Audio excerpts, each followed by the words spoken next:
ഒന്ന് രാജാക്കന്മാർ അധ്യായം 18. വരൾച്ച അവസാനിക്കുന്നു.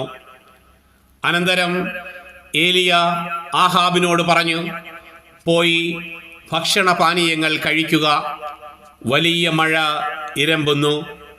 ആഹാബ് ഭക്ഷണപാനീയങ്ങൾ കഴിക്കാൻ പോയി. ഏലിയ കാർമൽ മലയുടെ മുകളിൽ കയറി. അവൻ മുട്ടുമടക്കി നിലം വരെ കുനിഞ്ഞ് മുഖം മുട്ടുകൾക്കിടയിലാക്കി ഇരുന്നു. അവൻ ഭൃത്യനോട് പറഞ്ഞു, പോയി കടലിലേക്ക് നോക്കുക. അവൻ ചെന്ന് നോക്കിയിട്ട് ഒന്നുമില്ല എന്ന് പറഞ്ഞു. വീണ്ടും അവനോട് പറഞ്ഞു, 7 പ്രാവശ്യം ഇങ്ങനെ ചെയ്യുക.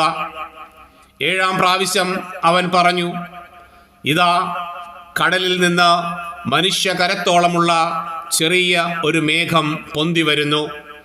ഏലിയ അവനോട് പറഞ്ഞു, മഴ തടസ്സമാകാതിരിക്കാൻ രഥം പൂട്ടി പുറപ്പെടുക എന്ന് ആഹാബിനോട് പറയുക. നൊടിയിടയിൽ ആകാശം മേഘാവൃതമായി കറുത്തിരുണ്ടു. കാറ്റുവീശി വലിയ മഴ പെയ്തു. ആഹാബ് ജസ്രയേലിലേക്ക് രഥം ഓടിച്ചു പോയി.